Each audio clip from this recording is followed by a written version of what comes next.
Allora, riprendiamo un po' la fila del discorso. Dicevamo appunto, intanto noi stavamo chiacchierando fuori onda, il tipo di insegnamento che viene dato, dopo entriamo anche un po' nello specifico.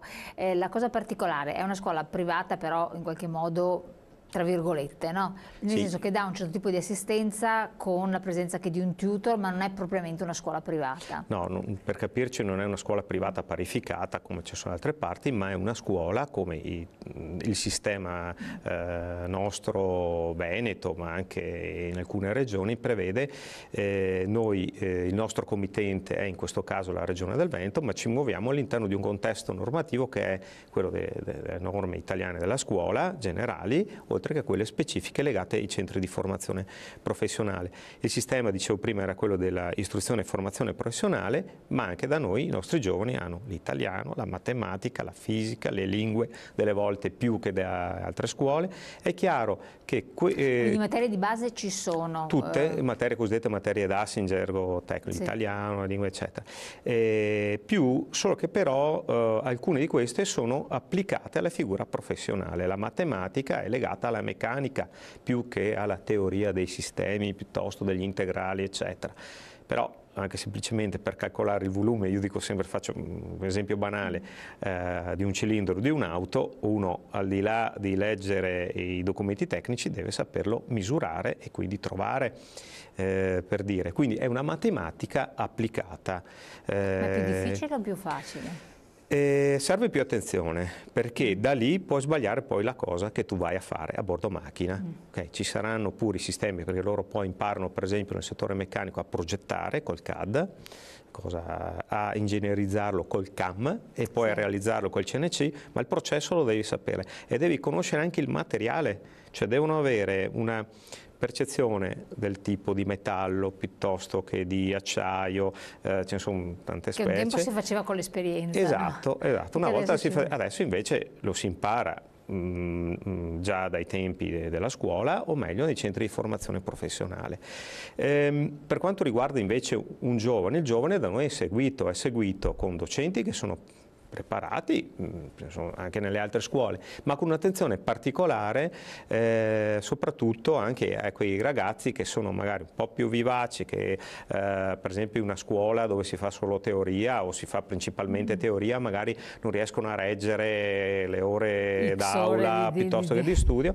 Abbiamo alcune figure specializzate di docenti, di formatori, e poi la figura del tutor, che per noi significa un'interfaccia preparata, sono specialisti, tra la famiglia, il ragazzo, l'aula stessa e il mondo del lavoro.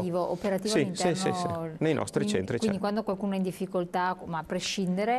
Viene seguita, è una sorta di, come dire, di attenzione, però molto organizzata, che tra l'altro se un ragazzo ha delle difficoltà di apprendimento eccetera, viene però proseguito quasi in maniera personalizzata. Su questo puntiamo molto e vediamo dei risultati incredibili. Non a caso ci capita più di qualche volta che magari un docente di scuola media arriva da noi, rivede il ragazzo, caspita, siete riusciti a fare una cosa che per esempio noi non avevamo, ma non per incapacità della scuola, perché magari organizzati in una maniera che non dava soddisfacimento. Quindi ci sono degli stimoli importanti, è qualcosa che riesce a coinvolgere e poi dei ragazzi. Noi li facciamo per esempio partecipare in maniera molto anche, diciamo, cadenzata a degli eventi. Esempio, nel settore della ristorazione noi abbiamo un'impresa formativa, cioè se non basta l'aula esperienziale, il laboratorio dove poter imparare, lo stage, li facciamo pure partecipare a eventi o organizzare diciamo delle commesse che acquisiamo dall'esterno, le facciamo gestire attraverso Formel, che è la nostra impresa formativa, una impresa didattica. Ci permette di acquisire queste commesse da un'azienda, la realizzano, l'azienda valuta e paga per questa commessa, il ricavato viene dato ai ragazzi in quanto sono impegnati fuori dall'aula stessa. e eventualmente con le risorse che rimangono investiamo nei laboratori, cioè il 100% delle risorse vanno ai giovani, o singolarmente o in aula, attraverso il miglioramento e l'acquisizione delle tecnologie, di quello che serve loro durante il percorso di studi. Il massimo che si può raggiungere, cosa si esce? Chef da un istituto? Commì di sala per quanto riguarda le sale e cuoco per quanto riguarda cuoco. Chef cosa ci vuole? Chef, beh, la parola chef è dato anche da un percorso esperienziale. Per esempio, la prima cosa che facciamo con i giovani chef è farli partecipare ai concorsi.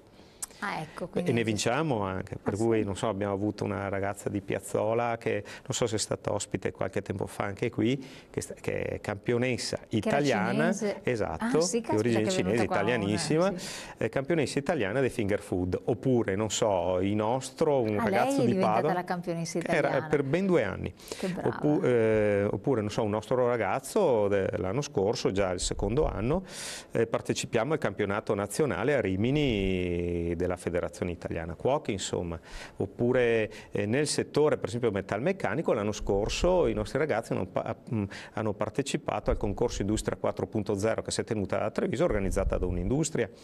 Quindi, non so, oppure sono stati, ancora vincono, non so, i premi di Confindustria a livello nazionale per la realizzazione di manufatti o elaborati che poi vengono presentati per esempio a Job a Verona, che è la fiera dell'istruzione, della formazione a livello nazionale più importante, e quindi vengono selezionati, oppure portano a casa anche risorse, borse di studio o cose di questo tipo. Per esempio abbiamo alcuni istituti importanti di credito che dicono: noi investiamo sui giovani, ai più meritevoli viene assegnata una borsa di studio a fine anno dopo la valutazione, e in alcuni casi li abbiamo mandati a fare esperienze di tirocinio all'estero, non so, a New York piuttosto che in altre parti, grazie a queste borse di studio. Tornano con questa esperienza e, cammin facendo, speriamo che diventino chef stellati. Ne abbiamo qualcuna.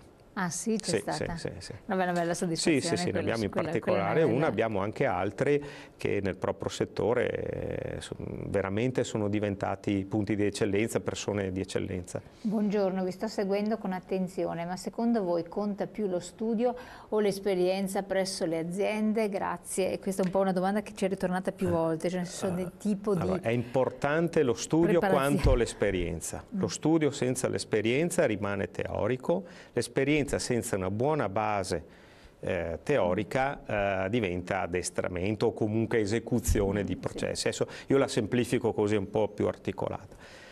Importante sviluppare competenze, e poi nel corso della propria vita lavorativa, non è più come 20 anni fa, 30 anni fa in cui si inizia un lavoro e si andava in pensione magari nella stessa azienda, al giorno d'oggi queste competenze vanno aggiornate continuamente. Per questo noi diciamo ai ragazzi: non è mai finito imparare, prendetevi magari un tempo se è possibile, ma frequentate corsi, ritornate sui banchi di scuola. In realtà vediamo che molti di loro l'esperienza fatta che trova le basi sulla parte teorica alla scuola, poi si trasforma in voglia di generare impresa.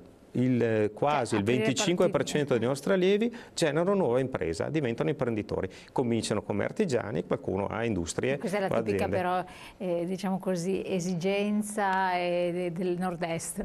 Sì, ed è bello anche questo, perché vediamo dei giovani attivi che hanno voglia anche di, come dire, di dimostrare, ma non solo a se stessi, perché poi loro cos'è che fanno? Danno lavoro anche a altri, quindi sono come dire, da valorizzare, e fa piacere incontrarseli, cioè poter incontrarsi con questi ragazzi dopo magari qualche anno, che dopo aver fatto un'esperienza, sapere dove li avevamo inseriti in un'azienda, li trovi come piccoli imprenditori che danno lavoro anche ad altri. È la cosa migliore secondo me. Per noi è grande soddisfazione. Quello immagino. Prima avevamo interrotto il discorso parlando appunto di esperienze all'estero. Sì. E qui mi allaccio proprio un po' al tema di questi giorni, no? Le nostre aziende hanno un segno positivo dopo più Emilia-Romagna anziché Lombardia, dopo c'è Veneto, vabbè, lasciamo stare un po', però per l'export, per questi cambi, interscambi, per cui import-export comunque con l'estero, fondamentale, determinante, cosa che nel sud è molto meno e le ha lasciate un po' ferme ancora